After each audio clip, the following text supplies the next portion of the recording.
اور ان کی طرف دیکھ کر کے اپنے ایمان کو تازہ کرو اور اپنے یقین کو تازہ کرو. پھر ایک مرتبہ کہہ رہا ہوں، جلسہ نہیں ختم ہوگا اس وقت تک جب تک آپ بیٹھے گے نہیں. لیجئے دارالعلوم دیوبند کے فاضل استاد، جن کے بارے میں استاد الاساتذہ حضرت مولانا فخر الدین صاحب، حضرت مولانا فخر الدین صاحب سابق صدر دارالعلوم جمعیت علماء ہند فرما چکے ہیں کہ حضرت مولانا قمر الدین صاحب دقیق الاستعداد ہیں اور عمیق المطالعہ ہے. تشریف لا رہے ہیں تجویز پیش کرنے کے لیے. میرے استاد نہیں ہیں، لیکن اگر میں اس وقت میں پڑھتا ہوتا وہ کتابیں جو حضرت پڑھاتے ہیں تو حضرت بھی استاد ہوتے، اساتذہ کی جگہ پر بیٹھنے والا بھی استاد ہوتا ہے. الفاظ متن سن لیجیے. تشریف لا رہے ہیں حضرت مولانا قمر الدین صاحب. ریزرویشن سے متعلق تجویز حضرت پیش فرمائیں گے. آپ سنیے اور اس کو منظوری دیجیے. آپ کی طرف سے پھر یہ سرکاری محکموں تک بھیجی جائے گی انشاءاللہ. بسم اللہ الرحمن الرحیم. مسلمانوں کو ریزرویشن دینے سے متعلق تجویز. جمعیت علماء ہند کا یہ دیرینہ مطالبہ رہا ہے کہ مسلمانوں کو ان کی آبادی کے تناسب سے تعلیم، روزگار، سرکاری اور نیم سرکاری ملازمتوں اور زندگی کے ہر شعبوں میں دوسری پسماندہ ذاتوں کی طرح سے ریزرویشن ملنا چاہیے. اس لیے کہ آزادی کے بعد مسلمانوں کا تناسب ہر شعبے میں انتہائی طور پر کم ہو گیا ہے. بعض شعبوں میں درجہ صفر پر پہنچ گیا ہے، جبکہ آبادی 25.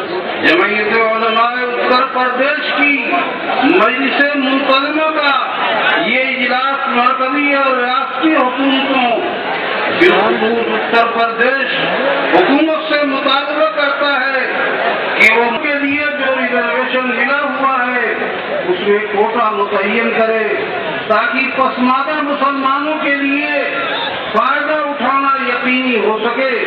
یہ اجلاس اتر پردیش کی سماجوادی حکومت کے اس رویے پر افسوس کا اظہار کرتا ہے کہ انتخابات کے زمانے میں اپنی مینیفیسٹو میں مسلمانوں کو 18% ریزرویشن دینے کا وعدہ کیا تھا. انتہائی مایوس کن ہے. ہمارا مطالبہ ہے کہ وعدے پر پھر فور عمل کرتے ہوئے مسلمانوں کے زندگی کے ہر شعبے میں 18% ریزرویشن دیا جائے.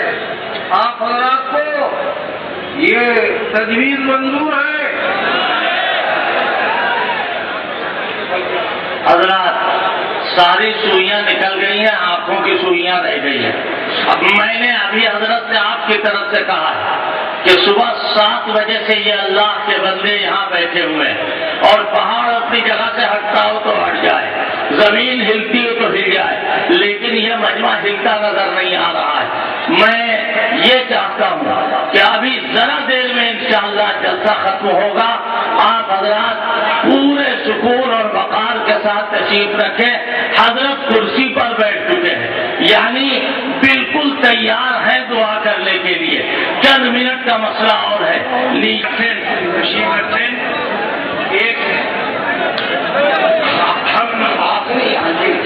ہم قاسم محمود صاحب کے مشہور ہیں، بہت اچھے اشعار بنا کر کے لائے. اللہ جزائے خیر عطا فرمائے. ایک آخری تجویز آ رہی ہے، اس کے بعد حضرت صدر محترم دعا فرمائیں گے. حج کے سلسلے میں ایک تجویز دارالعلوم دیوبند کے استاد محترم حضرت مولانا حبیب الرحمان صاحب پیش فرما رہے ہیں اور حضرت مولانا حبیب الرحمان صاحب دارالعلوم دیوبند کے استاد حدیث ہیں اور جمعیت علماء ہند کی ورکنگ کمیٹی کے ممبر ہیں. وہ تشریف لا رہے ہیں.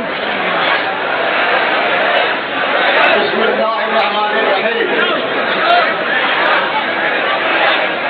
یہ تقریر حج سے متعلق ہے. حج اسلام کا اہم ترین رکن ہے جو استطاعت کی شرط کے ساتھ ہر مسلمان پر فرض ہے. عورتوں کے لیے محرم کا ساتھ ہونا ضروری ہے. حج کمیٹی نے زندگی میں ایک بار حج کی شرط لگا کر عورتوں کو حج کے فریضہ کی ادائیگی سے محروم کر دیا ہے، اس لیے کہ دونوں کے لیے ایک ساتھ حج کی استطاعت حاصل کرنا ہندوستان جیسے ملک میں آسان نہیں، جبکہ ہندوستان کا مسلمان حج کے لیے برسوں رقم جمع کرتا ہے، پھر کہیں سفر حج پر جانے کی تمنا پوری ہوتی ہے۔ جمعیت علماء اتر پردیش کا اجلاس عام مرکزی و ریاستی حج کمیٹی سے مطالبہ کرتا ہے کہ عورتوں کے ساتھ محارم کو زندگی میں ایک بار کی شرط سے مستثنیٰ کیا جائے تاکہ مسلم عورتوں کو اپنے محارم کو ساتھ لے کر سفر کرنا ممکن ہو سکے اور عورتوں کی حق کے سعادت سے محرومی کو بچایا جا سکے۔ یہ تجویز آپ حضرات کو منظور ہے؟